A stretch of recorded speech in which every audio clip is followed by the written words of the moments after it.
Assalomu alaykum hammaga. Pluginni qanaqa uстановка qilishni va qanaqa aktivatsiya qilib ishlatish ko'rsatib beraman. Xo'p, yusufsabdiv.com deb bosinglar saytda chiqib keladi. Skachatib olish bemalol. Xo'p, get pluginga bosib olamiz. 507 va 508 uchun pluginimiz bor. Xo'p, tanlaymiz. Bizga qaysi versiya kerak bo'lsa, download bosib olamiz. Faylimiz skachat bo'ldi. Arxivdan ochib olamiz birinchi bo'lib. ichiga kiramiz. yusufsabdiv.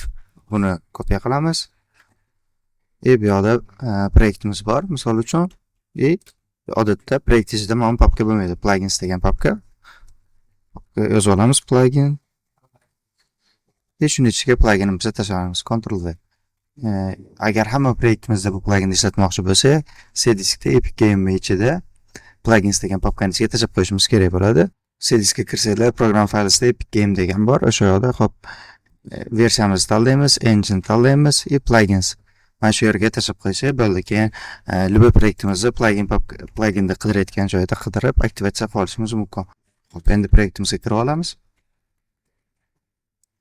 Bu papkaga tashlaganimizdan keyin plugin o'zi avtomatik install bo'lgan bo'ladi. Buni aktivatsiya qilish o'zi yetarli. Yusuf deb yozadigan bo'lsa, o'sha install bo'lgan. Xo'p, buni aktivatsiya qilishimiz uchun bu yoqda yusufsabdiv deb chiqadi. Helpdan keyin bu yoqda ключ yozib aktivatsiya qilishimiz kerak. Ключni qayerdan olamiz deydigan bo'lsak, xo'p, saytga qaytib kirib olamiz. Bu yoqda buy degan joy bor. Sota oladigan joyga, bu yoqga xo'p, bepul ключ olishimiz mumkin. Klik qilamiz. Misol uchun pochtangizni kirgizasiz. O'zim pochtamni kirgizdim. Send bo'lsa degan bo'lsa, bizda pochtaga ключ keladi. Xuddi mana shunaqa ключ keladi. Bo'ldi, bu ключni kopiya qilamiz. Bu yoqda paste qilib aktiv bosib olamiz. Shunda bo'ldi. Plugin aktiv bo'ladi. Bu yoqda ikkita ikonkasi chiqib keladi. Xo'p, aktivatsiya bo'lganidan keyin bu yoqda ham static meshimiz bor, ham sklet meshimiz bor. Sklet meshimizda animatsiyasi bor. Xo'p. Animatsiyasini ko'rsatib olamiz. Misol uchun shunaqa animatsiya yaqinlashganimizda yo'qolib qolishi mumkin. Bu bound box bilan bo'ladigan muammo. Xo'sh.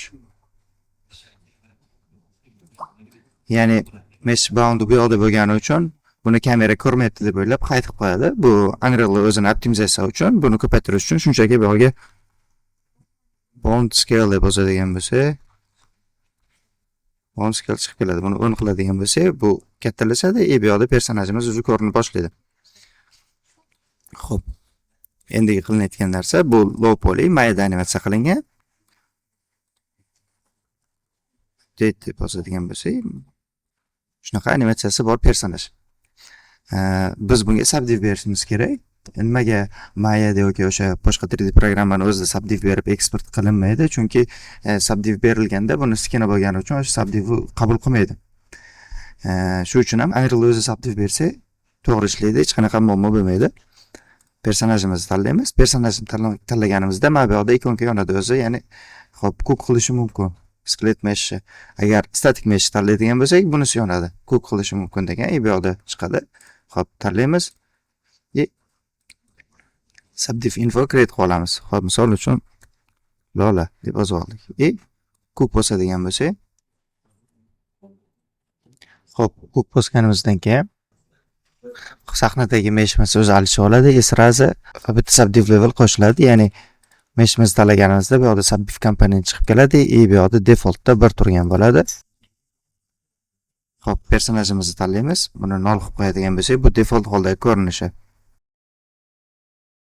Yo'q, bizga yana ham ko'proq subdiv kerak deydigan bo'lsak, biz o'sha subdiv qilayotganimizda bu yoqda meshimizni ikkita level tanlagandik. Ya'ni o'sha bu 0 defaultdagi holati bo'lsa, bu subdiv 1, bunisi subdiv 2 qilishimiz uchun buni tanlab, bu yoqqa 2 yozib qo'yadigan bo'lsak, mana.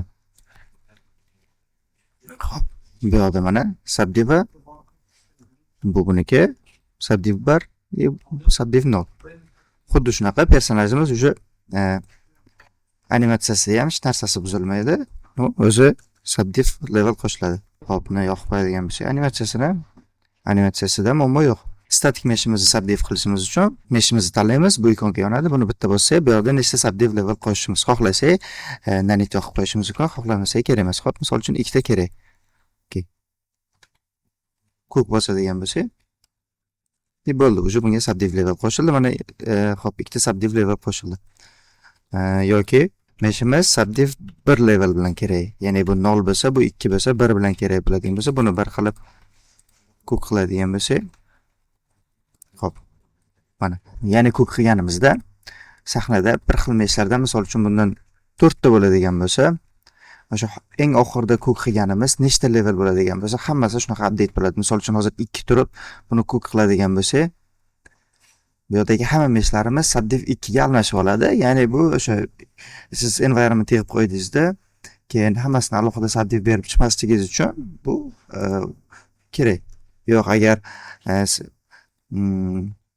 subdiv 1 leveli menga mana bu yoqda kerak bittasida deydigan bo'lsa, bu yoqda bu eski meshlarni ham esda olib qoladi. Ya'ni misol uchun subdiv 2, bu yoqda subdiv 1 turibdi. Misol uchun buni yo'q, eski mesh subdiv 1 leveliga tursin deydigan bo'lsa, o'zgartirib qo'yishimiz mumkin. Bu yoqda yo'q, subdiv 0 tursin bu yoqda deydigan bo'lsa, xuddi shunaqa turishi mumkin. Hozircha shu.